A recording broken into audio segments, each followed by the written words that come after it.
वाहिगुरु साहिब जी। एक ओंकार सतनाम करता पुरख निर्भव निर्वैर अकाल मूरत अजूनी सैभं गुर प्रसाद। वाहिगुरु वाहिगुरु वाहिगुरु वाहिगुरु वाहिगुरु वाहिगुरु वाहिगुरु। वाहिगुरु जी का खालसा वाहिगुरु जी की फतेह। सन्मानयोग अज की गुरमत क्लास विच हाजरी भर रहे गुरु सवारियो, अज असी सिख इतिहास के कुछ अहम पन्ने आप जी दे नाल विचार कर रहे हैं। जिहड़ा इतिहास सिख पंथ की जागृति का इतिहास है, जिसनों असी सिंह सभा लहर का नाम दिंदे हाँ। सिंह सभा लहर के सेवकों ने अपना तन मन धन निशावर करके जिस ढंग नाल सिक्खी के प्रचार की प्रसार की सेवा की, वो अज भी साडे लई एक चानन मुनारा है। ये इतिहास इस करके असी विचार कर रहे हाँ कि साडे अंदर भी धर्म प्रचार करने का एक चाव पैदा होवे, अपनी कौम दीयां समस्यावां नूं संसार के सामने उजागर किया जाए। जिहड़ियां समस्यावां सिंह सभा लहर के वेले सन, लगभग उही समस्यावां अज सिख कौम के सामने दरपेश हैं। जरूरी है हर सिख नूं उन्होंने सिक्खी के असूलों का पता होवे, गुरबाणी के अर्थ भाव आउंदे होण, सिख इतिहास की वाकफियत होवे, सिख रहत मर्यादा के असूल पता होण, सिख फिलासफी ते सिख सभ्याचार बारे हर गुरसिख नूं कुछ ना कुछ जानकारी होनी बहुत जरूरी है। जे सानू इन्हां चीज़ों बारे सूझी ही नहीं, अपने विरसे बारे पता ही नहीं, जे असी अपने विरसे के इतिहास नूं अनमोल विरसे नूं बंद ट्रंक विच करके ही रख दिता, तो फिर असी जोग पुत्र कहाउण दे हकदार नहीं बनते। जिहड़ियां कमजोरियां अज सिख पंथ विच आ रही हैं जां सिख कौम विच आ रही हैं, इन्हां दे कारण मुख कारण सानू अपने विरसे की जानकारी ना होना है। अज जो समाज विच नशियां की वरतों, केसां की बेदबी, भरूण हत्या, बच्चियां नूं जन्म तो पहला मार देना, देहधारी बाबियां का बोलबाला, बहुत सारे सिखां दे घरां अंदर ब्राह्मणी रोह रीतां, ये समस्यावां क्यों पैदा हुई? क्योंकि सानू सिक्खी के विरसे का पता नहीं है। जे सिक्खी विरसे का पता हुंदा तां ये समस्यावां अज साडे अंदर पैदा ना होंदियां। तो उस समय दे प्रोफैसर गुरमुख सिंह जी, ज्ञानी दित सिंह जी, भाई जवाहर सिंह जी, प्रोफैसर साहब सिंह जी, बाद विच भाई वीर सिंह जी, होर गुरु के प्यारियां ने जो योगदान पाया, उसनूं मैं आप जी दे नाल साझा करने का कोई यतन करांगा। मेरिया विचारां का आधार 4 पुस्तकां हैं। डॉक्टर जगजीत सिंह जी की पुस्तक, सरदार शमशेर सिंह जी अशोक की पुस्तक, ज्ञानी गुरदित सिंह जी चंडीगढ़ वाले जिहड़े सन उन्हां दी पुस्तक, और सिख मिशनरी कॉलेज की तैयार किया हुआ ट्रैक्ट सिंह सभा लहर वो है। जिहदे विचों मैं कुछ विचार आप जी नाल साझीਆਂ करनियां ਹਨ। ਸਿੰਘ ਸਭਾ ਲਹਿਰ है की सी? गुरु नानक देव जी ਦੇ ਮੌਲਿਕ ਅਤੇ ਆਜ਼ਾਦ ਧਰਮ ਮਾਰਗ ਦੀ ਭਾਲ ਦੇ ਪ੍ਰਚਾਰਨ ਕਰਨ ਦਾ ਇੱਕ ਬਹੁਪੱਖੀ ਯਤਨ ਹੈ। ਗੁਰੂ ਨਾਨਕ ਦੇ ਅਸੂਲਾਂ ਨੂੰ, ਗੁਰੂ ਨਾਨਕ ਦੇ ਨਵੀਨ ਧਰਮ ਨੂੰ, ਗੁਰੂ ਨਾਨਕ ਪਾਤਸ਼ਾਹ ਵੱਲੋਂ ਪ੍ਰਚਾਰੇ ਹੋਏ ਸਿਧਾਂਤਾਂ ਨੂੰ, ਆਜ਼ਾਦ ਧਰਮ ਨੂੰ ਪ੍ਰਚਾਰਨ ਦਾ ਇੱਕ ਨਿਮਾਣਾ ਜਿਹਾ ਯਤਨ ਇਹ ਲਹਿਰ ਹੈ। ਇਸ ਲਹਿਰ ਨੇ ਉਸ ਵੇਲੇ ਮਾਰਗ ਤੋਂ, ਸਿੱਖੀ ਮਾਰਗ ਤੋਂ ਜੋ ਭਟਕੀ ਹੋਈ ਲੁਕਾਈ ਸੀ, ਉਸ ਦਾ ਮਾਰਗਦਰਸ਼ਨ ਕੀਤਾ।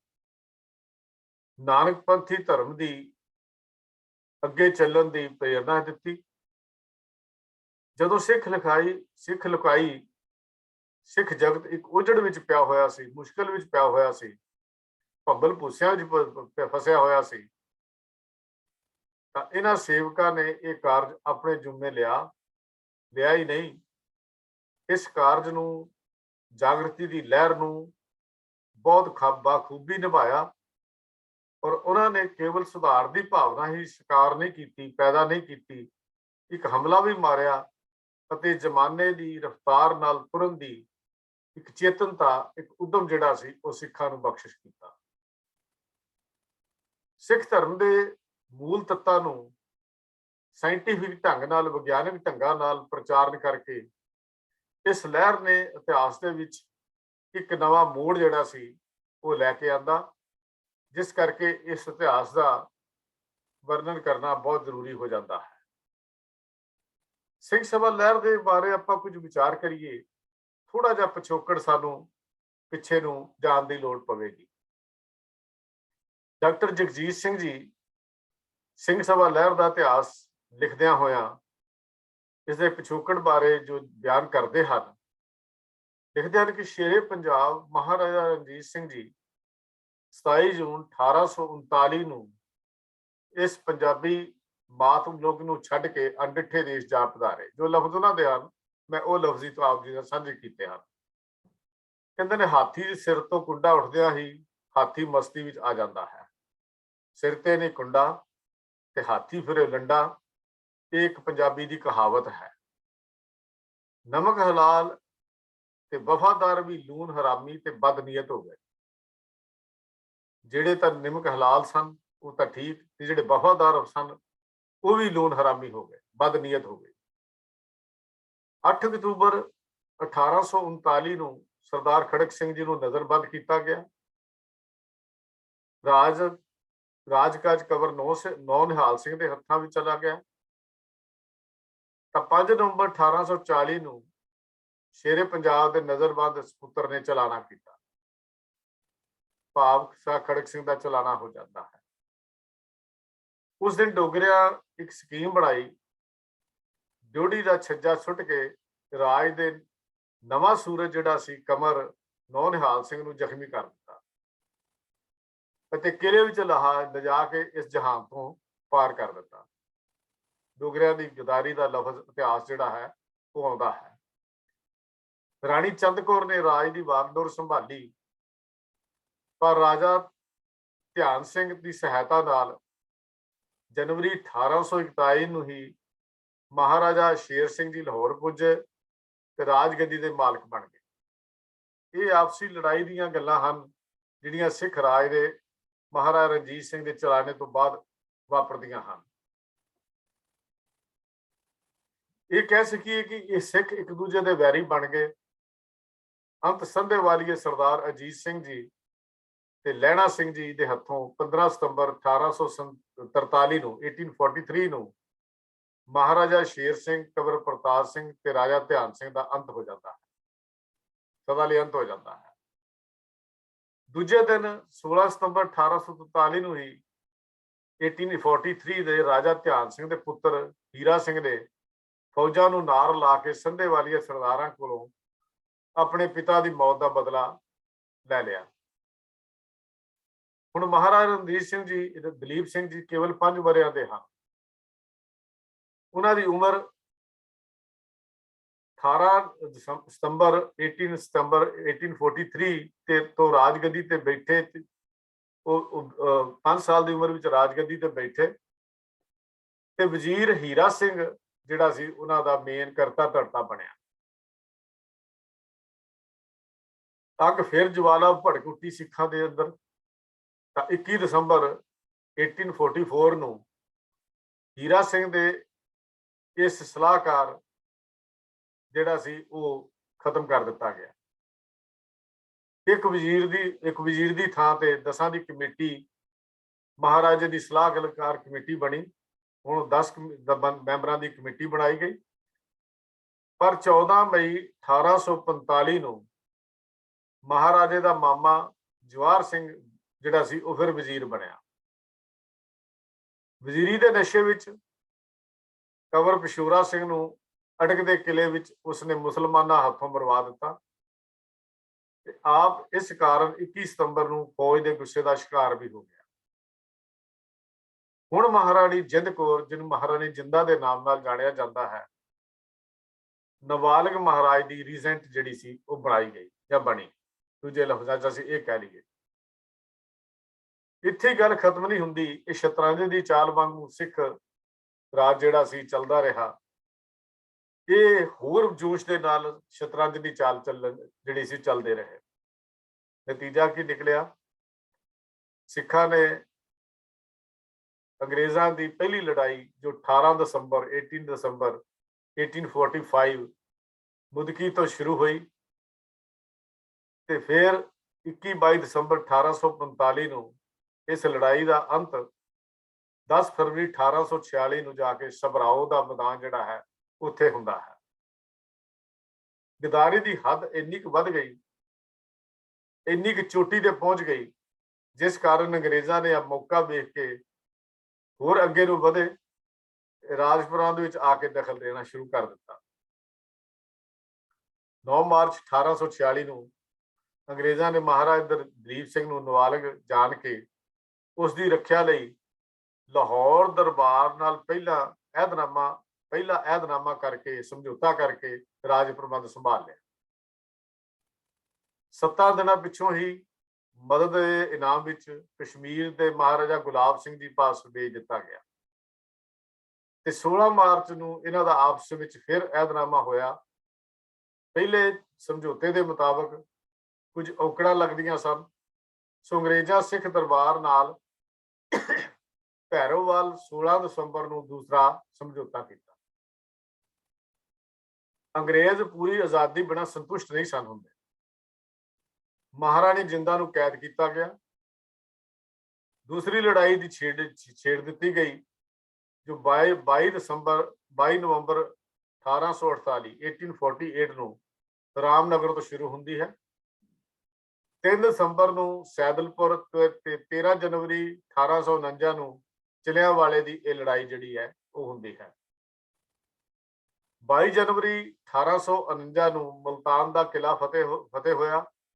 21 ਫਰਵਰੀ 1849 ਨੂੰ ਵਿਰਾਟ ਵਾਲੀ ਲੜਾਈ ਨੇ ਪੰਜਾਬੀ ਰਾਜ ਦਾ ਪੂਰੀ ਤਰ੍ਹਾਂ ਭੋਗ ਪਾ ਦਿੱਤਾ। ਇਹਨਾਂ ਲੜਾਈਆਂ ਵਿੱਚ ਸਿੱਖਾਂ ਨੇ ਜਿਸ ਤਰ੍ਹਾਂ ਬਹਾਦਰੀ ਨਾਲ ਮੈਦਾਨ ਜਿੱਤੇ, ਪਰ ਜਿਸ ਤਰ੍ਹਾਂ ਗਦਾਰਾਂ ਦੀ ਸਹਾਇਤਾ ਨਾਲ ਜਿੱਤੀਆਂ ਬਾਜ਼ੀਆਂ ਹਾਰੀਆਂ, ਇਹਦਾ ਇਤਿਹਾਸ ਇੱਕ ਵੱਖਰਾ ਇਤਿਹਾਸ ਹੈ। ਸਾਰਿਆਂ ਨੂੰ ਪਤਾ ਹੈ ਜਿਹੜਾ ਸ਼ਾਹ ਮੁਹੰਮਦ ਇਹ ਗੱਲ ਲਿਖਦਾ ਹੈ, ਸ਼ਾਹ ਮੁਹੰਮਦਾ ਇੱਕ ਸਰਕਾਰ ਬਾਝੋਂ ਫੌਜਾਂ ਜਿੱਤ ਕੇ ਅੰਤ ਨੂੰ ਹਾਰੀਆਂ ਨੇ। ਸ਼ਾਹ ਮੁਹੰਮਦਾ ਸਿੱਖਾਂ ਨੇ ਗੋਰਿਆਂ ਦੇ ਵਾਂਗ ਨਿੰਬੂਆਂ ਲਹੂ ਨਿਚੋੜ ਦਿੱਤੇ। ਸ਼ਾਹ ਮੁਹੰਮਦ ਦੀਆਂ ਲਿਖੀਆਂ ਰਚਨਾਵਾਂ ਨੇ ਵੀ ਇੰਨਾ ਕੁਝ ਕਰਨ ਦੇ ਬਾਅਦ ਵੀ, ਗੋਰਿਆਂ ਦੇ ਨਿੰਬੂਆਂ ਵਾਂਗੂ ਰੱਤ ਨਿਚੋੜਨ ਦੇ ਬਾਵਜੂਦ ਵੀ ਗਦਾਰਾਂ ਦੀ ਸਹਾਇਤਾ ਦੇ ਨਾਲ ਅੰਗਰੇਜ਼ਾਂ ਨੇ ਸਿੱਖਾਂ ਨੂੰ ਹਰਾ ਦਿੱਤਾ।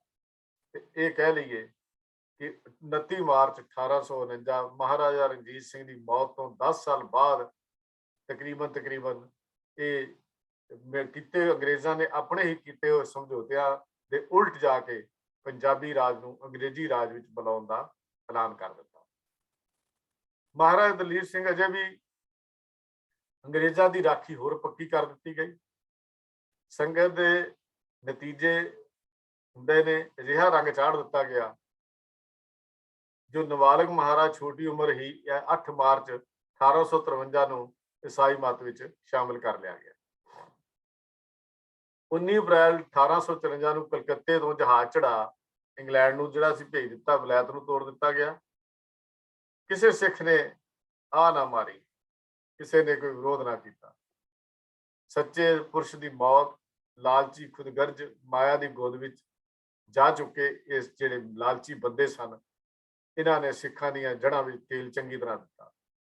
ਜੋ ਕਿਣਕਾ ਬਚ ਗਿਆ ਸੀ ਉਹ ਆਪਣੀ ਥਾਂ ਤੇ ਬੈਠੀ ਇਸ ਹੋਣੀ ਦੇ ਕਰਤੱਵ ਦੇ 4 ਅਥਰੂ ਬਹਾ ਕੇ ਸਬਰ ਕਰ ਲਿਆ ਗਿਆ ਕਿ ਆਜ਼ਾਦੀ ਦੇ ਆਸ਼ਿਕ ਸਿੱਖ ਗੁਲਾਮ ਹੋ ਕੇ ਆਪਣੇ ਤਪਦੇ ਹੋਏ ਹਿਰਦਿਆਂ ਨੂੰ ਬਸ ਇਹ ਕਹਿ ਲਵਾਂ ਕਿ ਨੀਂਦ ਦੀਆਂ ਗੋਲੀਆਂ ਖਾ ਕੇ ਜਾਂ ਨੀਂਦ ਦੀਆਂ ਨਸ਼ੇ ਵਿੱਚ ਪੂਰੀ ਤਰ੍ਹਾਂ ਘੂਕ ਨੀਂਦ ਵਿੱਚ ਜਾ ਸੁੱਤੇ। ਸਿੱਖਾਂ ਦਾ ਰਾਜ ਸਦਾ ਲਈ ਭੋਗ ਪਾ ਦਿੱਤਾ ਗਿਆ। ਅੰਗਰੇਜ਼ੀ ਰਾਜ ਦੀ ਸ਼ੁਰੂਆਤ ਹੁੰਦੀ ਹੈ। ਇਹ ਪਿਛੋਕੜ ਹੈ ਸਿੰਘ ਸਭਾ ਲਹਿਰ ਦਾ, ਜੋ ਜਾਣਨਾ ਬੜਾ ਜ਼ਰੂਰੀ ਹੈ। ਸਿੱਖਾਂ ਦੇ ਰਾਜਕਾਜ ਲੁੱਟੇ ਜਾਣ ਦੇ ਪਿੱਛੋਂ ਪੰਥ ਉੱਤੇ ਮੁਸੀਬਤਾਂ ਦੇ ਪਹਾੜ ਜਿਹੜੇ ਹਨ ਉਹ ਟੁੱਟਣੇ ਸ਼ੁਰੂ ਹੋ ਜਾਂਦੇ ਹਨ। ਇੱਕ ਪਾਸੇ ਅੰਗਰੇਜ਼ਾਂ ਦੀ ਨੀਤੀ ਆਪਣਾ ਕੰਮ ਕਰ ਰਹੀ ਹੈ। ਅਨੇਕਾਂ ਰਈਸ ਤੇ ਸਰਦਾਰ ਜਿਹੜੇ ਤਬਾਹ ਹੋ ਚੁੱਕੇ ਸਨ ਅਤੇ ਬਥੇਰੇ ਜਿਹੜੇ ਸਨ ਉਹ ਅੰਗਰੇਜ਼ੀ ਸਰਕਾਰ ਕੋਲੋਂ ਕੀਤੀ ਜਿਹੜੀ ਮਦਦ ਸੀ ਉਹਦੇ ਬਦਲੇ ਇਨਾਮ ਤੇ ਜ਼ਗੀਰਾਂ ਲੈਣ ਵਿੱਚ ਰੁੱਝੇ ਹੋਏ ਸਨ। ਗਦਾਰੀਆਂ ਦਾ ਇਨਾਮ ਜਿਹੜਾ ਸੀ ਉਹ ਮਿਲਦਾ ਹੈ। ਅੱਜ ਵੀ ਉਹੀ ਹਾਲਤ ਹੈ। ਗਦਾਰੀਆਂ ਦੇ ਇਨਾਮ ਲੈਣ ਦੇ ਲਈ ਬਹੁਤ ਕੁਝ ਤਰਲੇ ਜਿਹੜੇ ਨੇ ਮਾਰੇ ਜਾਂਦੇ ਹਨ, ਵਜ਼ੀਰੀਆਂ ਮੰਗੀਆਂ ਜਾਂਦੀਆਂ ਨੇ, ਗਦਾਰੀਆਂ ਦਾ ਇਨਾਮ ਲੈ ਕੇ ਜਥੇਦਾਰੀਆਂ ਮੰਗੀਆਂ ਜਾਂਦੀਆਂ ਨੇ, ਗਦਾਰੀਆਂ ਦਾ ਨਾਮ ਲੈ ਕੇ ਇਹ ਸਾਰਾ ਕੁਝ ਹੁੰਦਾ ਹੈ। ਜਿਹੜੀਆਂ ਗਦਾਰੀਆਂ ਕੀਤੀਆਂ ਹਨ ਉਹਦਾ ਮੁੱਲ ਜਿਹੜਾ ਵਟਿਆ ਜਾਂਦਾ ਹੈ। ਸ੍ਰੀ ਅੰਮ੍ਰਿਤਸਰ ਦਾ ਅਕਾਲ ਤਖਤ ਸਾਹਿਬ, ਤਰਨ ਤਾਰਨ ਦੇ ਪ੍ਰਸਿੱਧ ਗੁਰਦੁਆਰੇ ਜਿਹੜੇ ਸਨ ਇਹ ਸਰਕਾਰ ਦੇ ਪ੍ਰਬੰਧ ਵਿੱਚ ਚਲੇ ਗਏ। ਦੂਜੇ ਪਾਸੇ ਸਮੇਂ ਦੀ ਸਰਕਾਰ ਦੇ ਮੋਢੀਆਂ ਦਾ ਇਹ ਵਿਚਾਰ ਸੀ ਕਿ ਜੇ ਦੇਸ਼ ਦਾ ਧਰਮ, ਵਿਦਿਆ ਤੇ ਇਹ ਚੀਜ਼ਾਂ ਵਿਗਾੜ ਦਿੱਤੇ ਜਾਣ ਤਾਂ ਉਹ ਦੇਸ਼ ਹੀ ਸਦਾ ਲਈ ਗੁਲਾਮ ਰਹਿ ਸਕਦਾ ਹੈ। ਅੰਗਰੇਜ਼ਾਂ ਦਾ ਇੱਕ ਜਿਹੜਾ ਵਿਚਾਰ ਸੀ ਕਿ ਅਗਰ ਕਿਸੇ ਕੌਮ ਦਾ ਧਰਮ ਖੋਲਿਆ ਜਾਵੇ, ਕਿਸੇ ਕੌਮ ਕੋਲੋਂ ਵਿਦਿਆ ਦੀ ਜਿਹੜੀ ਐਜੂਕੇਸ਼ਨ ਆ ਖੋਲੀ ਜਾਵੇ, ਭਾਵ ਅਨਪੜ੍ਹਤਾ ਦੇ ਜੂਲੇ ਵਿੱਚ ਸੁੱਟ ਦਿੱਤਾ ਜਾਵੇ, ਜਿੱਥੇ ਕੋਈ ਪੜ੍ਹਿਆ ਲਿਖਿਆ ਹੋਵੇ ਨਾ, ਜਿਹੜਾ ਸਮਝ ਨਾ ਸਕੇ, ਉਸ ਦੇਸ਼ ਨੂੰ ਗੁਲਾਮ ਕਰਨਾ ਸੌਖਾ ਹੁੰਦਾ ਹੈ। ਔਰ ਇਹ ਵੀ ਇੱਕ ਇਤਿਹਾਸ ਦੀ ਗੱਲ ਆਉਂਦੀ ਹੈ ਕਿ ਮਹਾਰਾਜਾ ਰਣਜੀਤ ਸਿੰਘ ਦੇ ਕਾਲ ਦੇ ਵੇਲੇ, ਜਿਹਨੂੰ ਸਿੱਖ ਰਾਜ ਕਿਹਾ ਜਾਂਦਾ ਹੈ, ਜਿਹੜੀ ਸਾਡੀ ਐਜੂਕੇਸ਼ਨ ਦੀ ਗਿਣਤੀ ਸੀ ਲਗਭਗ 90-92% ਲੋਕ ਪੜ੍ਹੇ ਹੋਏ ਲਿਖੇ ਹੋਏ ਮਿਲਦੇ ਸਨ। ਮਹਾਰਾਜਾ ਰਣਜੀਤ ਸਿੰਘ ਦੇ ਸਮੇਂ ਦੇ ਸਿੱਖ ਇਤਿਹਾਸ ਦੀ ਇੱਕ ਵਿਸ਼ੇਸ਼ਤਾ ਸੀ ਕਿ ਐਜੂਕੇਸ਼ਨ ਨੂੰ ਬਹੁਤ ਜ਼ਿਆਦਾ ਪ੍ਰਮੋਟ ਜਿਹੜਾ ਸੀ ਉਹ ਕੀਤਾ ਗਿਆ ਸਿੱਖ ਰਾਜ ਦੇ ਵੇਲੇ ਦੇ ਵਿੱਚ। ਇਹ ਸਾਡਾ ਦੁਖਾਂਤ ਹੈ ਕਿ ਅਸੀਂ ਉਹ ਵਿਚਾਰ ਵੀ ਸੰਭਾਲ ਕੇ ਨਾ ਰੱਖ ਸਕੇ ਔਰ ਅੱਜ ਸਾਡੇ ਵਿੱਚੋਂ ਐਜੂਕੇਸ਼ਨ ਦਾ ਲੈਵਲ ਬਹੁਤ ਘਟਦਾ ਗਿਆ। ਅਸੀਂ ਵੀ ਬੱਚਿਆਂ ਨੂੰ ਆਪਣੇ ਨੂੰ ਐਜੂਕੇਸ਼ਨ ਦੇ ਵੱਲੋਂ ਜੋੜ ਨਾ ਸਕੇ, ਮੂੰਹ ਮੋੜ ਲਿਆ। ਤਾਂ ਉਹਨਾਂ ਦਾ ਖਿਆਲ ਜਿਹੜਾ ਸੀ ਵੀ ਜਿਹੜਾ ਦੇਸ਼ ਦਾ ਧਰਮ ਖੋਲਿਆ ਜਾਵੇ, ਜਿਹੜੀ ਕੌਮ ਦਾ ਵਿਦਿਆ ਖੋਲੀ ਜਾਵੇ, ਜਿਸ ਕੌਮ ਕੋਲੋਂ ਉਹਨੂੰ ਗੁਲਾਮ ਰੱਖਣਾ, ਉਸ ਦੇਸ਼ ਨੂੰ ਜਾਂ ਕੌਮ ਨੂੰ ਗੁਲਾਮ ਕਰਨਾ ਬੜਾ ਸੌਖਾ ਹੁੰਦਾ ਔਰ ਉਹ ਬਹੁਤ ਲੰਬੇ ਸਮੇਂ ਲਈ ਉਹਨੂੰ ਗੁਲਾਮੀ ਦੀਆਂ ਜੰਜੀਰਾਂ ਵਿੱਚ ਜਕੜਿਆ ਜਾ ਸਕਦਾ ਹੈ। ਹਰ ਈਸਾਈ ਬਣਿਆ ਭਾਰਤੀ ਉਹਨਾਂ ਦੇ ਰਾਜ ਦੀਆਂ ਜਿਹੜਾ ਜੜ੍ਹਾਂ ਹਨ ਉਹਨੂੰ ਡੂੰਘੀਆਂ ਲੈ ਜਾਏਗਾ। ਜਦੋਂ ਜੜ ਡੂੰਘੀ ਹੋ ਜਾਏਗੀ ਉਦੋਂ ਰਾਜ ਹੋਰ ਪੱਕਾ ਹੋ ਜਾਏਗਾ। ਉਹਨਾਂ ਦਾ ਇਹ ਵਿਚਾਰ ਸੀ। ਸੋ ਉਹਨਾਂ ਨੇ ਮਿਸ਼ਨਰੀ ਸੁਸਾਇਟੀਆਂ ਤੇ ਖਾਸ ਕਰਕੇ ਅਮਰੀਕਨ ਜਿਹੜੇ ਸਨ ਉਹਨਾਂ ਨੂੰ ਸਰਕਾਰੀ ਕਰਮਚਾਰੀਆਂ ਨੂੰ ਬੁਲਾ ਕੇ ਚਰਚ ਮਿਸ਼ਨਰੀ ਐਸੋਸੀਏਸ਼ਨ 9 ਫਰਵਰੀ 1852 ਨੂੰ ਬਣਾਈ। ਇਸ ਦਾ ਸਭ ਤੋਂ ਵੱਡਾ ਕੇਂਦਰ ਅੰਮ੍ਰਿਤਸਰ ਦੇ ਵਿੱਚ ਰੱਖਿਆ ਗਿਆ।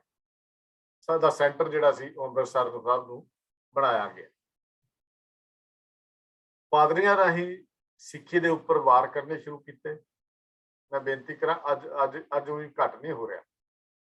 ਅੱਜ ਵੀ ਏਸ਼ੀਆ ਦਾ ਸਭ ਤੋਂ ਵੱਡਾ ਸੈਂਟਰ ਜਲੰਧਰ ਦੇ ਨੇੜੇ ਤਨਕ 3 ਜਾਂ 4 ਕਿਲੋਮੀਟਰ ਦੇ ਉੱਤੇ ਖਾਂਬਰਾ ਪਿੰਡ ਹੈ, ਜਿੱਥੇ ਕ੍ਰਿਸਚੈਨਿਟੀ ਦਾ ਏਸ਼ੀਆ ਦਾ ਸਭ ਤੋਂ ਵੱਡਾ ਸੈਂਟਰ ਬਣ ਰਿਹਾ ਹੈ, ਲਗਭਗ ਬਣ ਕੇ ਮੁਕੰਮਲ ਹੋ ਚੁੱਕਾ ਹੈ।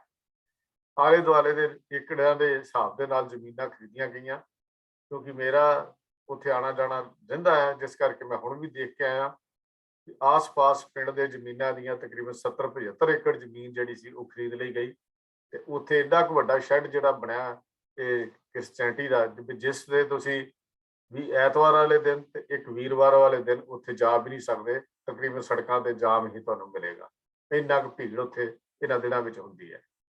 ਇਹ ਇੱਕ ਵੱਡਾ ਸੈਂਟਰ ਜਿਹੜਾ ਸੀ, ਇਹ ਸਰਕਾਰਾਂ ਦੇ ਹਰ ਵੇਲੇ ਕਰਦੀਆਂ ਨੇ ਪ੍ਰਚਾਰਾਂ ਦੇ ਲਈ। ਤਾਂ ਸਭ ਤੋਂ ਵੱਡਾ ਸੈਂਟਰ ਜਿਹੜਾ ਸੀ ਉਸ ਵੇਲੇ ਅੰਮ੍ਰਿਤਸਰ 'ਚ ਰੱਖਿਆ ਗਿਆ। ਪਾਦਰੀਆਂ ਰਾਹੀਂ ਸਿੱਖੀ ਉੱਪਰ ਅਜਿਹੇ ਵਾਰ ਜਿਹੜੇ ਸੀ ਸ਼ੁਰੂ ਹੋ ਗਏ। ਮਨ ਘੜਤ ਕਹਾਣੀਆਂ ਬਣਾ ਕੇ ਸਿੱਖਾਂ ਨੂੰ ਸਿੱਖੀ ਤੋਂ ਪਤਿਤ ਕੀਤਾ ਜਾ ਰਿਹਾ ਸੀ। ਪੰਜਾਬੀਆਂ ਦੇ ਸਤਜੁਗੀ ਰਾਜ ਨੂੰ ਡਾਕੂ ਕਹਿ ਕੇ, ਜਿਹੜਾ ਸਿੱਖ ਰਾਜ ਸੀ ਉਹਨੂੰ ਡਾਕੂਆਂ ਦਾ ਰਾਜ ਕਹਿ ਕੇ ਅਨੇਕਾਂ ਇਲਜ਼ਾਮ ਲਾ ਕੇ ਬਦਨਾਮ ਕੀਤਾ ਤੇ ਖਾਲਸਾ ਪੰਥ ਦੀ ਸ਼ਾਨ ਦੇ ਉਲਟ ਪ੍ਰਚਾਰ ਕਰਕੇ ਸਿੱਖੀ ਮਹਿਲ ਦੀ ਜੋ ਨੀਂਹ ਸੀ ਉਹਨੂੰ ਕਹਿ ਲਈਏ ਮਾਨੋ ਇਹ ਜਿਹੜਾ ਸੀ ਕਮਜ਼ੋਰ ਕਰ ਦਿੱਤਾ ਗਿਆ। ਕੁਝ ਚਲਾਕੀ ਨਾਲ ਤੇ ਕੁਝ ਲਾਲਚ ਨਾਲ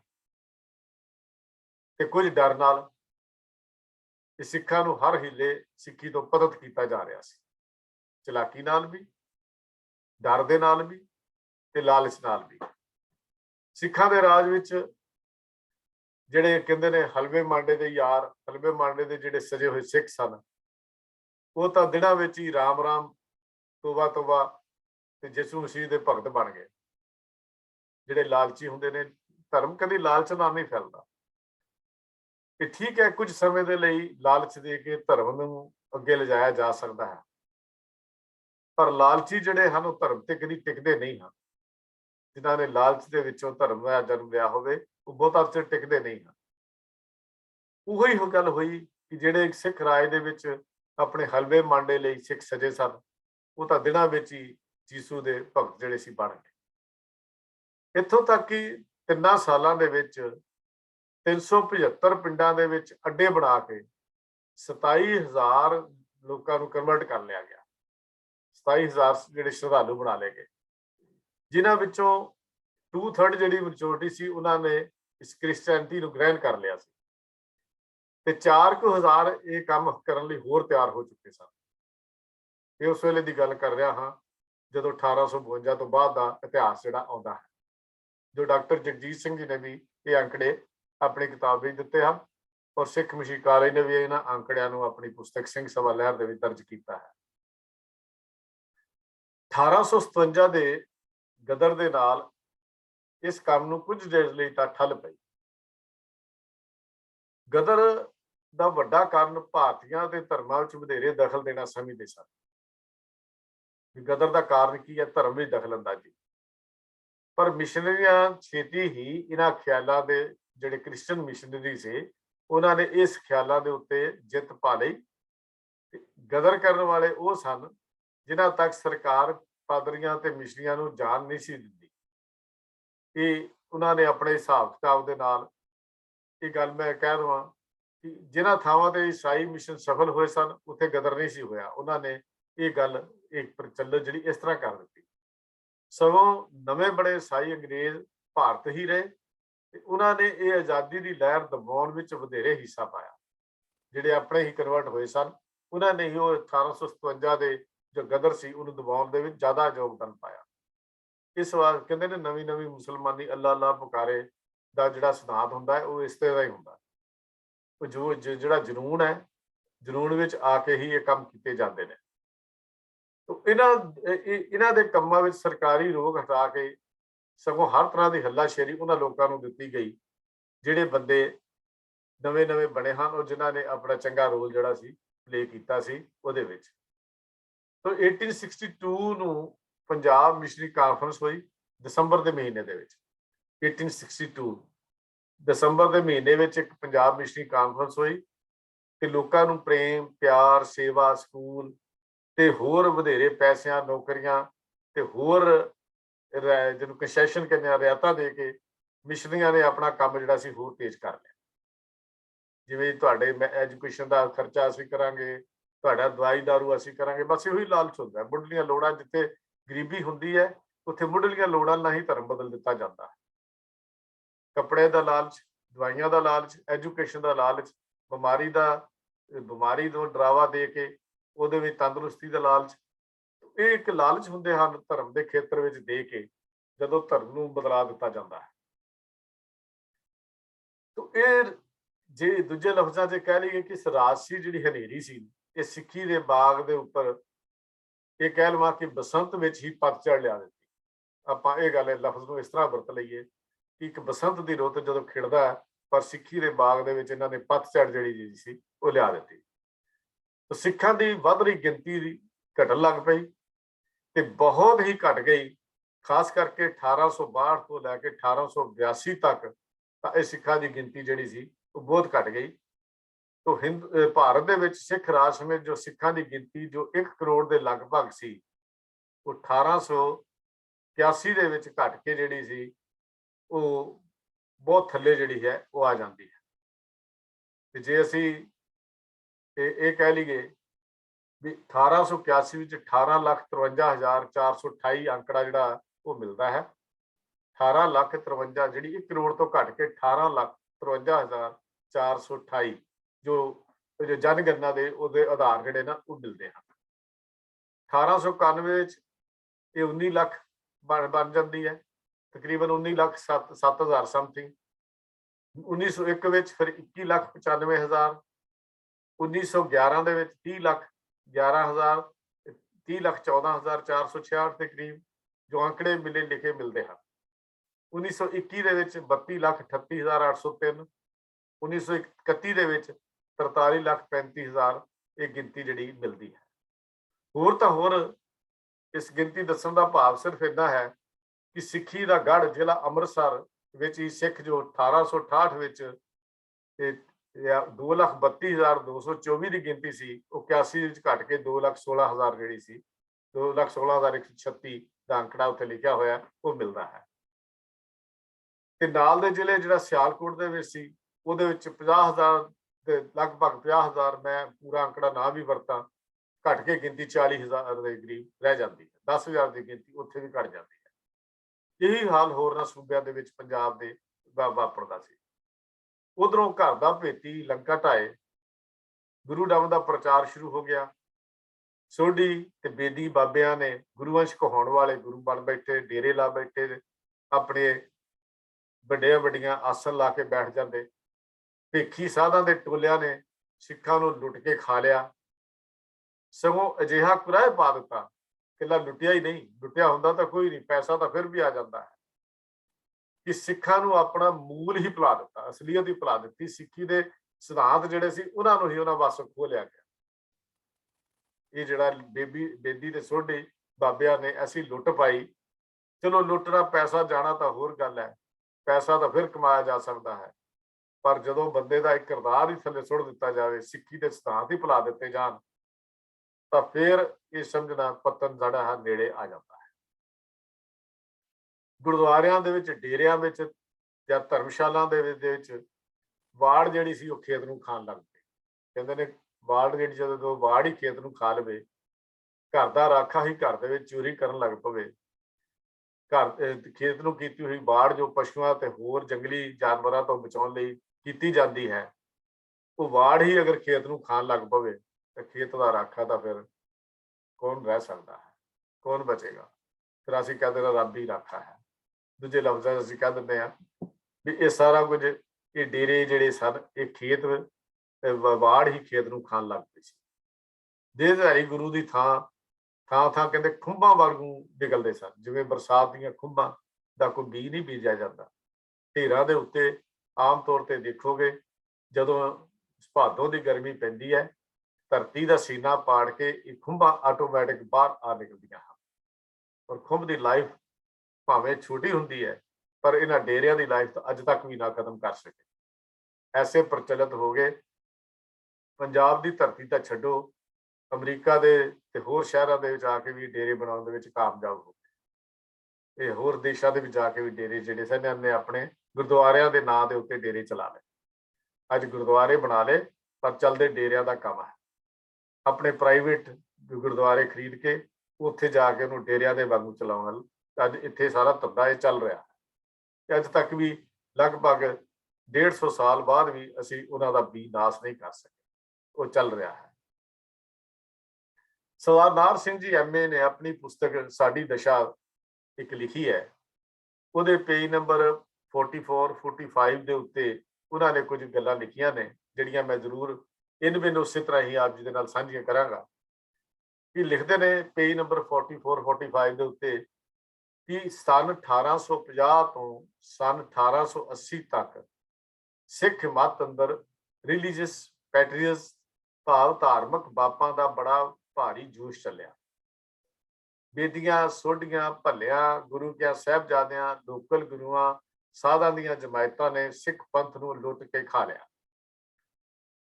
ਇਹ ਸਭ ਆਪਣੇ ਆਪਣੇ ਇਲਾਕਿਆਂ ਵਿੱਚ ਗੁਰੂ ਬਣ ਬੈਠੇ ਸਨ। ਸ੍ਰੀ ਗੁਰੂ ਗ੍ਰੰਥ ਸਾਹਿਬ ਜੀ ਦੇ ਬਰਾਬਰ ਹੀ ਗੱਦੀਆਂ ਲਾ ਕੇ ਬੈਠਦੇ। ਇਹ ਦੰਭੀ ਗੁਰੂ ਸਿੱਖਾਂ ਤੋਂ ਆਪਣੇ ਪੈਰ ਗੁਰੂ ਗ੍ਰੰਥ ਸਾਹਿਬ ਦੀ ਹਜ਼ੂਰੀ ਵਿੱਚ ਹੀ ਪਜਵਾਉਂਦੇ ਅਤੇ ਪੂਜਾ ਦਾ ਧਾਨ ਆਪ ਹੀ ਹਜ਼ਮ ਕਰ ਜਾਂਦੇ। ਇਸ ਸਮੇਂ ਗੁਰਸਿੱਖਾਂ ਦਾ ਕੋਈ ਧਾਰਮਿਕ ਜੱਥਾ ਜਾਂ ਸੁਸਾਇਟੀ ਨਾ ਰਹੀ ਤੇ ਆਪਾ ਧਾਪੀ ਅਤੇ ਮਾਇਆ ਖਾਨ ਨੂੰ ਹਰ ਇੱਕ ਪਿਆਰ ਹੋ ਬੈਠਾ। ਤਖਤਾਂ ਧਾਮਾਂ ਬੁੰਗਿਆਂ ਡੇਰਿਆਂ ਨੂੰ ਮਹੰਤ ਜਾਂ ਨਿਜ਼ਾਮ ਆਪਣੇ ਜੱਦੀ ਜਾਇਦਾਦ ਸਮਝਣ ਲੱਗ ਪਏ। ਕੁਰੀਤੀਆਂ ਪ੍ਰਚਲਿਤ ਹੋ ਗਈਆਂ ਤੇ ਸਿੱਖ ਵਿਚਾਰੇ ਅੰਧਕੂਪ ਵਿੱਚ ਰਾਹ ਲੱਭਣ ਲਈ ਟੱਕਰਾਂ ਮਾਰਦੇ ਫਿਰ ਆਦ। ਇਹ ਲਫ਼ਜ਼ ਉਹਨਾਂ ਦੇ ਜੋ ਸਰਦਾਰ ਸਿੰਘ ਜੀ ਨੇ ਆਪਣੀ ਪੁਸਤਕ 'ਚ ਲਿਖੇ ਹਨ ਉਹ ਮੈਂ ਆਪ ਜੀ ਦੇ ਨਾਲ ਸਾਂਝੇ ਕੀਤੇ ਨੇ। ਇਹ ਹਾਲਤ ਸੀ ਉਸ ਵੇਲੇ ਸਿੱਖੀ ਦੀ। ਗੱਲ ਕੀ ਡਿੱਗਦੇ ਡਿੱਗਦੇ ਸਿੱਖ ਇੱਥੋਂ ਤੱਕ ਜਾ ਡਿੱਗੇ ਕਿ ਸ਼ਕਲ ਸਿੱਖ ਦੀ ਪਰ ਵਿੱਚੋਂ ਬ੍ਰਾਹਮਣਾਂ ਦੇ ਚੇਲੇ ਬਣ ਗਏ। ਸਿੱਖ ਧਰਮ ਤੇ ਗੁਰੂ ਵਾਕਾਂ ਨੂੰ ਬਿਲਕੁਲ ਹੀ ਭੁਲਾ ਦਿੱਤਾ ਗਿਆ। ਮੈਨੂੰ ਤਾਂ ਯਾਦ ਅੱਜ ਦਾ ਸਾਡੀ ਹਾਲਾਤ ਆਉਂਦੀ ਹੈ ਵੀ ਅਸੀਂ ਬਿਲਕੁਲ ਉੱਥੇ ਹੀ ਜਾ ਪਹੁੰਚੇ ਹਾਂ। ਸ਼ਕਲ ਅੱਜ ਵੀ ਸਿੱਖੀ ਦੀ ਹੈ ਪਰ ਹੱਥਾਂ ਵਿੱਚ ਪਾਈਆਂ ਹੋਈਆਂ ਮੌਲੀਆਂ ਤੇ ਹੋਰ ਜਿਹੜੇ ਕਰਮ ਸਾਡੇ ਹਨ, ਹੱਥਾਂ ਦੇ ਬੰਨੀਆਂ ਬਾਹਾਂ ਦੇ ਗੁੱਟਾਂ ਤੇ ਬੰਨੀਆਂ ਹੋਈ ਰੱਖੜੀਆਂ ਦੇ ਧਾਗੇ ਤੇ ਕੀ ਕੁਝ ਅਸੀਂ ਨਹੀਂ ਕਰਦੇ। ਜੋ ਜਿਹੜਾ ਕੁਝ ਉਸ ਵੇਲੇ ਹੋ ਰਿਹਾ ਸੀ ਕਿ ਅੱਜ ਅਸੀਂ ਉਹ ਕੁਝ ਨਹੀਂ ਕਰਦੇ। ਬਸ ਇਹ ਤਾਂ ਸ਼ਕਲ ਜਿਹੜੀ ਮੋਮਨਾ ਵਰਗੀ ਹੈ, ਸਿੱਖਾਂ ਵਰਗੀ ਸ਼ਕਲ ਅਸੀਂ ਬਣਾ ਲਈ ਲੇਕਿਨ ਕੰਮ ਸਾਡੇ ਸਿੱਖੀ ਵਰਗੇ ਨਾ ਹੋਏ।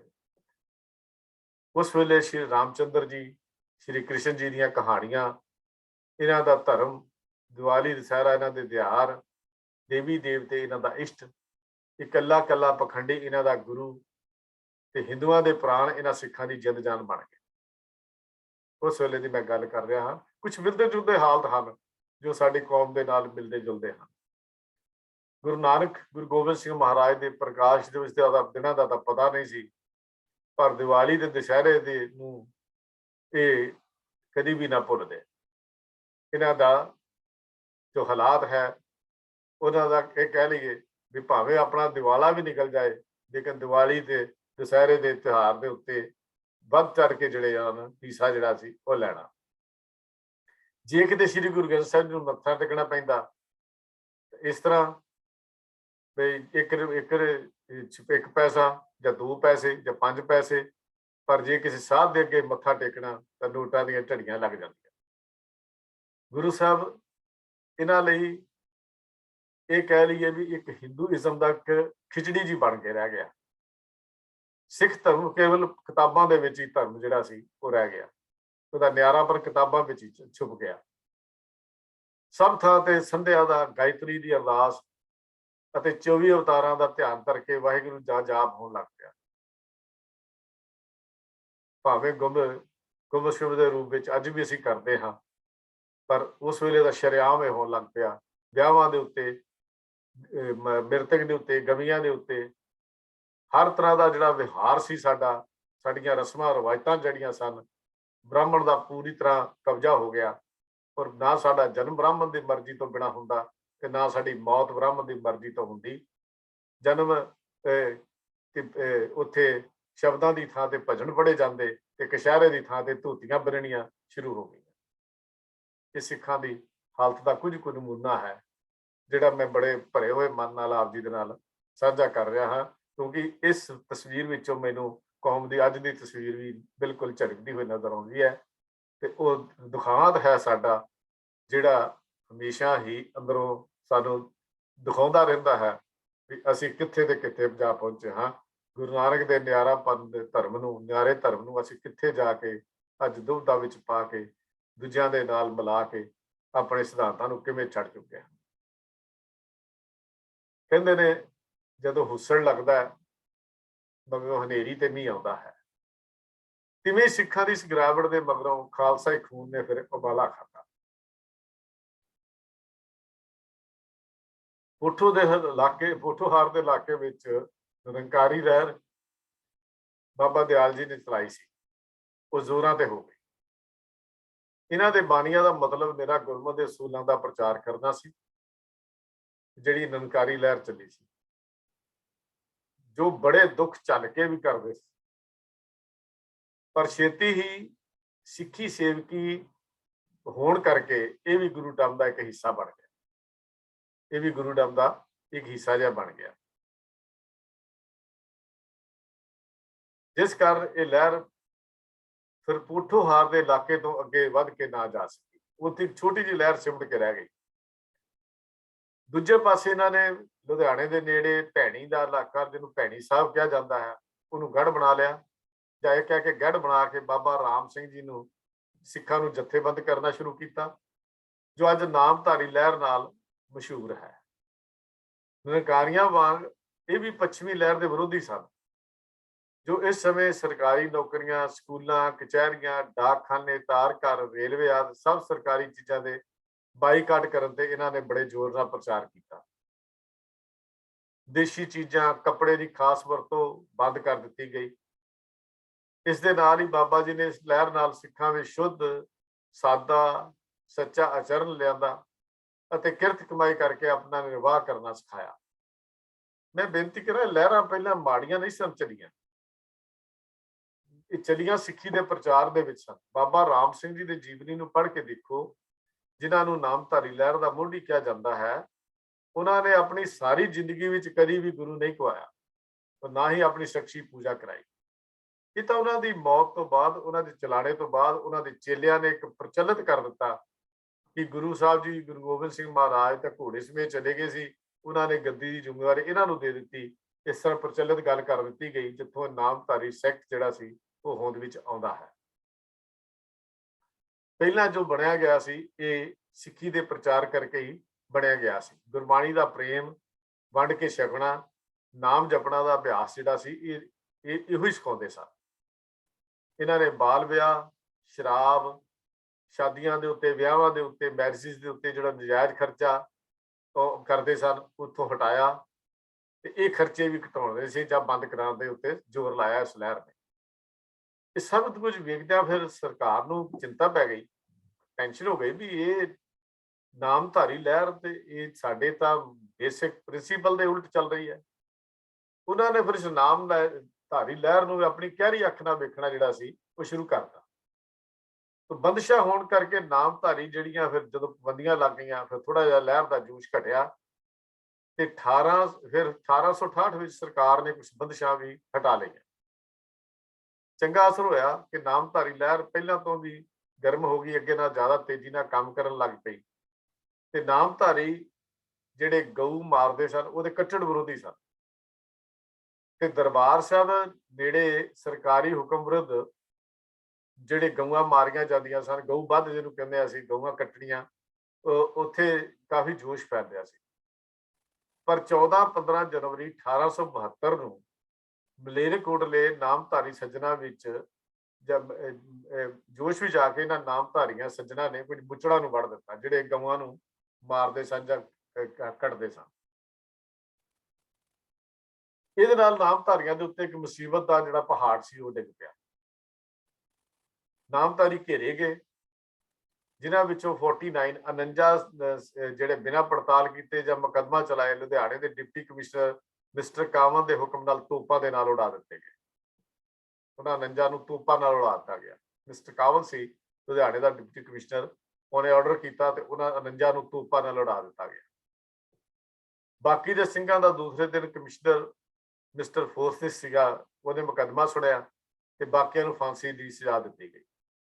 ਇਸ ਤਰ੍ਹਾਂ ਬੇਰਹਿਮੀ ਤੋਂ ਕਾਨੂੰਨ ਵਿਰੁੱਧ ਕੰਮ ਲਿਆ ਗਿਆ ਤੇ 150 ਦੇ ਕਰੀਬ ਇਹ ਨਾਮਧਾਰੀ ਸਿੰਘਾਂ ਨੂੰ ਜਿਹੜਾ ਸੀ, ਕੂਕਾ ਲਹਿਰ ਦੇ ਸ਼ਹੀਦ ਜਿਹਨੂੰ ਅਸੀਂ ਕਹਿੰਦੇ ਆ, ਇਹ 150 ਦੇ ਕਰੀਬ ਜਿਹੜੇ ਸਿੱਖ ਸੀ ਉਹ ਸ਼ਹੀਦ ਕਰ ਦਿੱਤੇ ਗਏ। ਇਸ ਤੋਂ ਇਲਾਵਾ ਸੈਂਕੜੇ ਜਿਹੜੇ ਸਨ ਉਹਨਾਂ ਨੂੰ ਨਜ਼ਰਬੰਦ ਵੀ ਕਰ ਦਿੱਤਾ ਗਿਆ।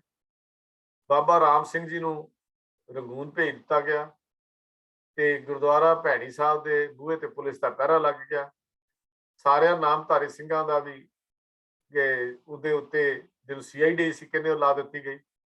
ਇਸ ਤਰ੍ਹਾਂ ਇਹ ਲਹਿਰ ਜਿਹੜੀ ਸੀ ਬੱਧਮ ਪੈ ਗਈ।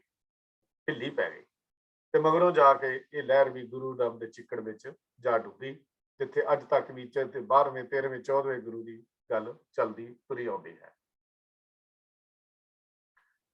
नामधारी लहर तो सरकारी अंग्रेजी का गुस्से का जी शिकार बन गई, इसलिए उसकी थां ते हुण धार्मिक अगवाई वास्ते श्री गुरु सिंह सभा लहर ने जन्म लिया। ये थोड़ा जिहा पिछोकड़ है जिहड़ा मैं आप जी दे नाल साझा करदा आ रहा हाँ भी जदों लहरां बंद हो जांदियां ने उहदी थां ते कुछ ना कुछ जन्म लैंदा है। इस नवीं लहर दे आरंभ होण दे मुख कारण ईसाइयां दे वो मुढ़ले धार्मिक अंदोलन सन जो उन्होंने पंजाब नूं ईसाई बनाउण लई 1845-46 तो शुरू किए सन। इस तो पिछे 1859 तो 1857 तक उन्होंने तेजी नाल उहदा प्रचार किया। उस तो बाद होर भी जिहड़े अनेकां ही पंजाबियां नूं लालच दे के ईसाई बना दिता गया। तो इसकी उदाहरण सब तो वड्डी उदाहरण महाराजा दलीप सिंह जो शेरे पंजाब दे जिहड़ा पुत्र सी उस तो वड्डी होर की हो सकती है कि एक महाराजे के पुत्र नूं ही क्रिश्चन जिहड़ा सी बना दिता गया। हालां बाद में जाके महाराणी जिंदा नाल जदों मेल हुंदा ते महाराणी जिंदा उहदे सिर ते हत्थ फेरदी है ते हत्थ फेर के जदों पहला दूरों आवाज़ दिंदा दलीप सिंह, महाराणी जिंदा तां अन्नी हो जाती है ते जब पुत्र नूं मां नूं आउंदिआं देख के दलीप सिंह कलकत्ते जदों मिलनी हुंदी है आवाज़ दिंदा है मां अगों जिंद कहंदी पुत्र दलीप नेड़े जाती है गलवकड़ी च लैंदी है घुट के जब छाती नाल लांदी है पर पलोसदियां जो सिर ते हत्थ फेरदी है ते अपने कलावे चो ला के परां जा सुटदी है, कहंदी है मेरा पुत्र दलीप नहीं हो सकता। मैं अपने पुत्र के केसां नूं जानदी हां, ਉਹਦੇ केसां नूं मैं अपने हत्थां नाल गुंददी रही हां, बिना केसां वाला सिर ते सजे हुए जूड़े दस्तार तो बिना मेरा पुत्र दलीप नहीं हो सकता। आखदे ने उस मिलनी ने महाराजा दलीप सिंह दे उत्ते इन्ना क असर कर दिता तो उन्हें गल कही अज मैनू मां ही नहीं मिली, अज मैनू सिक्खी भी दुबारा मिल गई है। तो उस तो बाद सिक्खी स्वरूप विच महाराजा दलीप सिंह का जिहड़ा सी शामिल होना मन्निया जाता है। तो ये इतिहास है कि जिहड़ा मैं इहदे नाल संबंध तो नहीं रखता पर मैनू कोई जरूरी सी जो मैं आप जी दे नाल दो चार उहदे आप जी नाल साझा कर लिया है। उस मिलनी की गल जो महाराजा दलीप सिंह की गल मैनू जरूर दसनी मैं समझदा सा। महाराजा दलीप सिंह ने क्योंकि क्रिश्चन बन गया सी उस वेले उन्हें अपना जिहड़ा फंड हुंदा उहदे चों ईसाई धर्म संस्थावां ते मिशन स्कूलों का जिहड़ा प्रबंध चलाउण लई खुलदिली दे नाल जिहड़ा पैसा देना शुरू कर दिता। क्रिश्चन जिहड़े स्कूल सन कपूरथला रियासत जिहड़ी है सिक्खी राज ने सिख राजे ने लुधियाने मिशन नूं रियासत की राजधानी विच एक अपना केंद्र खोलने लई सद्दा दिता ते इस केंद्र नूं चालू रखण लई बहुत वड्डी रकम जिहड़ी सी महाराजा दलीप सिंह ने दित्ती। महाराजा कपूरथला वालों अपनी राजधानी विच मिशनरियां नूं ईसाई मिशनरियां नूं इंज बुलाए जाण ते ਪਹਿਲਾਂ ਭਾਰਤ ਵਿੱਚ ਕਿਸੇ ਵੀ ਰਾਜੇ ਮਹਾਰਾਜੇ ਦੁਆਰਾ ਈਸਾਈ ਮਤ ਦੇ ਪ੍ਰਚਾਰ ਨੂੰ ਇਸ ਤਰ੍ਹਾਂ ਉਤਸ਼ਾਹ ਦੇਣ ਦੀ ਹੋਰ ਕੋਈ ਘਟਨਾ ਨਹੀਂ ਮਿਲਦੀ ਜਿਹੜਾ ਕਿ ਕਪੂਰਥਲੇ ਦੇ ਮਹਾਰਾਜੇ ਨੇ ਉਸ ਵੇਲੇ ਕੀਤਾ। ਇਹ 1862 ਦੇ ਵਿੱਚ ਲੁਧਿਆਣਾ ਮਿਸ਼ਨ ਦੀ ਇੱਕ ਸਾਲਾਨਾ ਰਿਪੋਰਟ ਛਪਦੀ ਹੈ, ਉਹਦੇ ਪੇਜ ਨੰਬਰ 51 ਦੇ ਉੱਤੇ ਉਹਨੇ ਇਹ ਗੱਲ ਜਿਹੜੀ ਮੈਂਸ਼ਨ ਕੀਤੀ ਹੈ, ਲਿਖਿਆ ਇਹਦੇ ਲਈ ਉਸ ਰਿਪੋਰਟ ਦੇ ਵਿੱਚ ਉਹਨੇ ਲਿਖਿਆ ਮਹਾਰਾਜਾ ਕਪੂਰਥਲਾ ਵੱਲੋਂ ਆਪਣੀ ਰਾਜਧਾਨੀ ਵਿੱਚ ਮਿਸ਼ਨਰੀਆਂ ਨੂੰ ਇੰਜ ਬੁਲਾਏ ਜਾਣ ਤੋਂ ਪਹਿਲਾਂ ਭਾਰਤ ਵਿੱਚ ਕਿਸੇ ਵੀ ਰਾਜੇ ਮਹਾਰਾਜੇ ਦੁਆਰਾ ਈਸਾਈ ਮਤ ਦੇ ਪ੍ਰਚਾਰ ਨੂੰ ਇਸ ਤਰ੍ਹਾਂ ਉਤਸ਼ਾਹ ਦੇਣ ਦੀ ਹੋਰ ਕੋਈ ਅਜਿਹੀ ਮਿਸਾਲ ਨਹੀਂ ਮਿਲਦੀ। ਇਹ ਰਿਪੋਰਟ ਲੁਧਿਆਣਾ ਮਿਸ਼ਨ ਦੀ ਵਾਰਸ਼ਿਕ ਰਿਪੋਰਟ 1862 ਪੇਜ 51 ਦੇ ਉੱਤੇ ਇਸ ਤਰ੍ਹਾਂ ਲਿਖੀ ਹੋਈ ਮਿਲਦੀ ਹੈ। ਇਸ ਤੋਂ ਕੁਝ ਸਾਲਾਂ ਤੋਂ ਬਾਅਦ ਹੀ ਮਹਾਰਾਜਾ ਕਪੂਰਥਲਾ ਦਾ ਭਤੀਜਾ ਕੰਵਰ ਹਰਨਾਮ ਸਿੰਘ ਕ੍ਰਿਸਚਨ ਬਣ ਜਾਂਦਾ ਹੈ। महाराजा कपूरथला रियासत सिक्खी की बड़ी जस्सा सिंह आलूवालिया की रियासत कही जाती है जी कपूरथला रियासत है। तो उहदे विचों कंवर हरनाम सिंह जिहड़ा है क्रिश्चन बन जाता है। हरमंदर साहब के नेड़े ही ईसाई धर्म का प्रचार केंद्र जिहड़ा सी खुल दिता गया। इस मंतव के लिए दरबार साहब के पास एक बुंगा विशेष तौर पर किराए के उत्ते लै लिया गया। बुंगा जिहड़े जिन्हां दी इतिहास असीं कल सुनिया है ਉਹਦੇ ਵਿੱਚੋਂ ਇੱਕ ਬੁੰਗਾ ਵੀ ਇਹਨਾਂ ਨੇ ਕਿਰਾਏ ਤੇ ਲੈ ਲਿਆ ਤਦ ਕਿ ਦਰਬਾਰ ਸਾਹਿਬ ਦੇ ਨੇੜੇ ਪ੍ਰਚਾਰ ਜਿਹੜਾ ਹੈ ਉਹ ਕ੍ਰਿਸਚੀਅਨਟੀ ਦਾ ਈਸਾਈ ਮਤ ਦਾ ਪ੍ਰਚਾਰ ਕੀਤਾ ਜਾ ਸਕੇ।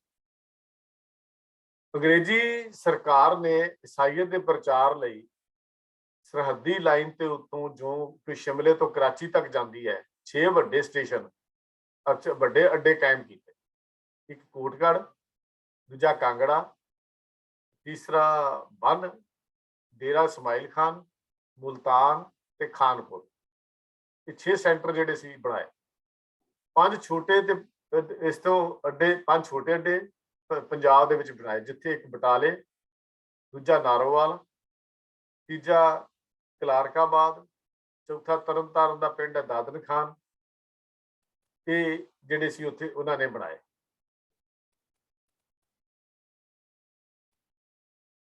ਤੇ ਅੰਮ੍ਰਿਤਸਰ, ਲਾਹੌਰ, ਪਿਸ਼ੌਰ, ਕਸ਼ਮੀਰ, ਡੇਰਾ ਗਾਜੀ ਖਾਨ, ਹੈਦਰਾਬਾਦ, ਸਿੰਧ ਤੇ ਕਰਾਚੀ ਤੇ ਵੱਡੇ ਵੱਡੇ ਇਹਨਾਂ ਤੋਂ ਇਲਾਵਾ ਹੋਰ ਅੱਡੇ ਸਨ ਇਹਨਾਂ ਦੇ, ਜਿੱਥੇ ਲੋੜ ਪੈਣ ਤੇ ਥਾਂ ਥਾਂ ਦੇ ਉੱਤੇ ਜਿੱਥੋਂ ਪ੍ਰਚਾਰਕ ਵੀ ਭੇਜੇ ਜਾਂਦੇ ਸਨ। ਸਰਕਾਰ ਜਿਹੜੀ ਅੰਗਰੇਜ਼ਾਂ ਦੀ ਸਰਕਾਰ ਸੀ, ਸਰਦਾਰ ਦਿਆਲ ਸਿੰਘ ਜੀ ਮਜੀਠੀਆ ਨੂੰ ਪ੍ਰੇਰ ਕੇ ਅੰਮ੍ਰਿਤਸਰ ਵਿੱਚ ਈਸਾਈ ਮਿਸ਼ਨਰੀ ਦੇ ਕੰਮ ਵਾਸਤੇ ਇੱਕ ਬਾਗ ਲਿਆ ਤੇ ਮਜੀਠੇ ਵਿੱਚ ਇੱਕ ਗਿਰਜਾ ਘਰ ਵੀ ਖੋਲ ਲਿਆ। ਮਜੀਠੇ ਦੇ ਵਿੱਚ ਜਿਹੜਾ ਮਜੀਠੀਆ ਖਾਨਦਾਨ ਹੈ ਉਹਦੇ ਇਤਿਹਾਸ ਦੇ ਵਿੱਚ ਇਹ ਸਾਰੀਆਂ ਗੱਲਾਂ ਮਿਲਦੀਆਂ ਨੇ। ਪ੍ਰਚਾਰ ਤੋਂ ਇਲਾਵਾ ਵਿਦਿਅਕ ਮੈਦਾਨ ਵਿੱਚ ਵੀ ਈਸਾਈਆਂ ਨੇ ਆਪਣੇ ਧਾਰਮਿਕ ਉਦੇਸ਼ਾਂ ਲਈ ਇਹ ਜਾਲ ਜਿਹੜੀ ਸੀ ਜਾਰੀ ਰੱਖੀ। ਥਾਂ ਥਾਂ ਕਈ ਮਿਸ਼ਨ ਸਕੂਲ ਖੋਲੇ, ਮਿਸ਼ਨਰੀ ਸਕੂਲ ਖੋਲੇ ਗਏ। 1858 ਤੋਂ ਪੰਜਾਬ ਵਿੱਚ ਈਸਾਈ ਮਿਸ਼ਨਰੀ ਸਕੂਲ ਤੇ ਸਨ 1858 ਤੋਂ ਸਰਕਾਰੀ ਸਕੂਲ ਜਿਹੜੇ ਸੀ ਉਹ ਤੇਜ਼ੀ ਨਾਲ ਖੁੱਲਣ ਲੱਗ ਪਏ। ਹਿੰਦੂਆਂ, ਮੁਸਲਮਾਨਾਂ ਤੇ ਸਿੱਖਾਂ ਦੇ ਬੱਚਿਆਂ ਨੂੰ ਯਿਸੂ ਮਸੀਹ ਦਾ ਭਗਤ ਜਿਹੜੇ ਸੀ ਬਣਾਉਣੇ ਸ਼ੁਰੂ ਕਰ ਦਿੱਤੇ। ਸਿੱਖਾਂ ਦੇ ਕੋਈ ਆਪਣੇ ਸਕੂਲ ਹੈ ਹੀ ਨਹੀਂ ਸਨ, ਇਸ ਲਈ ਸਿੱਖਾਂ ਦੇ ਬੱਚੇ ਇਹਨਾਂ ਮਿਸ਼ਨਰੀ ਸਕੂਲਾਂ ਦੇ ਵਿੱਚ ਹੀ ਪੜ੍ਹਦੇ ਤੇ ਈਸਾਈ ਮਤ ਦੇ ਤੇ ਜਿਹੜੇ ਸਿੱਖ ਧਰਮ ਦੇ ਮੁਕਾਬਲੇ ਉਹਨਾਂ ਨੂੰ ਇੱਕ ਓਂਕਾਰ ਦਾ ਤਾਂ ਪਤਾ ਨਹੀਂ ਸੀ, ਪਰ ਇਹ ਕਰਕੇ ਇਹ ਕਰਨ ਦਾ ਜਿਹੜਾ ਸੀ ਉਹ ਪਤਾ ਲੱਗ ਗਿਆ। ਅੱਜ ਵੀ ਤੁਸੀਂ ਦੇਖੋ ਕ੍ਰਿਸਚਨ ਸਕੂਲਾਂ ਦੇ ਵਿੱਚ ਅਸੀਂ ਜੋ ਜਾਂਦੇ ਹਾਂ ਹੁੰਦਾ ਹੈ ਤਾਂ ਉੱਥੇ ਇਹ ਘਟਨਾ ਜਿਹੜੀਆਂ ਹਨ ਵਾਪਰਦੀਆਂ ਹਨ। ਇਹ ਕੁਛ ਉੱਥੇ ਚੱਲਦਾ ਹੈ।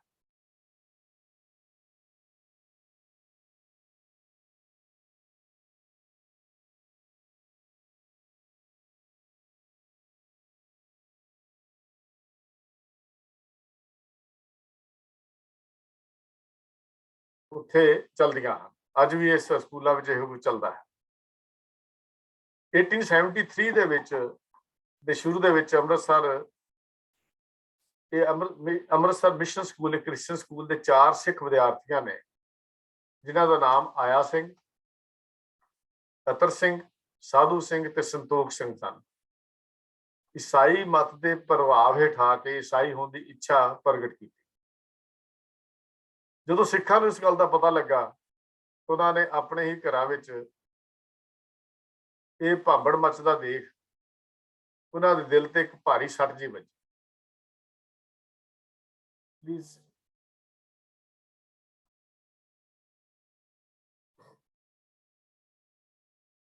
क्षमा करना जी, ਵਿੱਚੋਂ ਕੋਈ ਡਿਸਟਰਬੈਂਸ ਹੋ ਗਈ ਸੀ। ਤੇ ਜਦੋਂ ਉਹਨਾਂ ਨੇ ਦੇਖਿਆ ਵੀ 4 ਬੱਚੇ ਸਾਡੇ ਹੀ ਹੁਣ ਕ੍ਰਿਸਚਨ ਬਣ ਲੱਗੇ ਨੇ, ਉਹਨਾਂ ਦੇ ਅੰਦਰ ਸਿੱਖੀ ਦੀ ਜਿਹੜਾ ਬੀਜ ਸੀ ਉਹਨੇ ਭਾਂਬੜ ਜਿਹਾ ਮਚਾ ਦਿੱਤਾ, ਸੱਟ ਵੀ ਵੱਜੀ। ਤਾਂ ਸਮੇਂ ਸਿਰ ਪਤਾ ਲੱਗ ਜਾਣ ਕਰਕੇ ਸਿੱਖ ਮੁਖੀਆਂ ਨੇ ਇਹਨਾਂ ਵਿਦਿਆਰਥੀਆਂ ਨੂੰ ਬੜੀ ਮੁਸ਼ਕਲ ਨਾਲ ਸਮਝਾ ਬੁਝਾ ਕੇ ਇਹ ਕਹਿ ਲਈਏ ਕਿ ਕ੍ਰਿਸਚਨ ਬਣਨ ਤੋਂ ਉੱਤੋਂ ਜਿਹੜਾ ਸੀ ਉਹ ਤਾਂ ਬਚਾ ਲਿਆ, ਉਹ ਤਾਂ ਰੋਕ ਲਿਆ। ਅਜੇ ਇਸ ਘਟਨਾ ਦਾ ਜਿਹੜਾ ਜ਼ਖਮ ਸੀ ਉਹ ਸਿੱਖਾਂ ਦੇ ਹਿਰਦਿਆਂ ਤੋਂ ਹਟਿਆ ਨਹੀਂ ਸੀ ਕਿ ਇਸ ਤੋਂ ਬਾਅਦ ਜੋ ਹਾਲਾਤ ਹੋਏ ਉਹ ਤਾਂ ਹੋਰ ਵੀ ਖਤਰਨਾਕ ਸਨ। ਫਲੋਰ ਦਾ ਇੱਕ ਪੰਡਿਤ ਸ਼ਰਧਾ ਰਾਮ ਫਲੋਰੀ, ਜੋ ਅੰਗਰੇਜ਼ੀ ਰਾਜ ਦਾ ਇੱਕ ਨਮਕ ਖੁਆਰ ਜਿਹਨੂੰ ਕਹਿੰਦੇ ਆ ਖਾਸ ਬੰਦਾ ਸੀ, ਅੰਮ੍ਰਿਤਸਰ ਆ ਕੇ ਗੁਰੂ ਕੇ ਬਾਗ 'ਚ ਕਥਾ ਕਰਨੀ ਸ਼ੁਰੂ ਕਰ ਦਿੱਤੀ।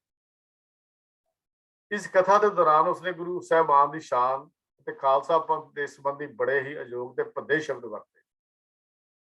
ਜਿਵੇਂ 1978 ਵਿੱਚ ਵਿਸਾਖੀ ਦੇ ਜਾ ਕੇ ਨਰਕਧਾਰੀਆਂ ਨੇ ਉੱਥੇ ਜਾ ਕੇ ਵੀ ਗੁਰੂ ਸਾਹਿਬ ਦੇ ਖਿਲਾਫ ਬੋਲਣਾ ਸ਼ੁਰੂ ਕੀਤਾ ਸੀ, ਪੰਜਾਂ ਪਿਆਰਿਆਂ ਦੇ ਖਿਲਾਫ ਬੋਲਣਾ ਸ਼ੁਰੂ ਕੀਤਾ ਸੀ, ਜਿਹਦੇ ਵਿਰੋਧ ਵਿੱਚ ਸਿੱਖਾਂ ਨੇ ਪ੍ਰੋਟੈਸਟ ਕੀਤਾ, 13 ਸਿੰਘ ਸ਼ਹੀਦ ਹੋਏ।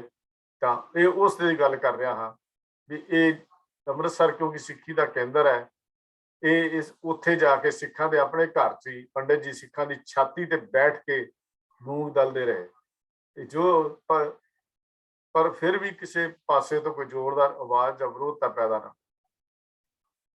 ਇਸ ਪ੍ਰਚਾਰ ਦਾ ਅਸਰ ਜਿਹੜਾ ਸੀ ਉਹ ਸਿੱਖ ਨੌਜਵਾਨਾਂ ਦੇ ਉੱਤੇ ਪਿਆ, ਉਹਨਾਂ ਦੇ ਫੈਲਦਾ।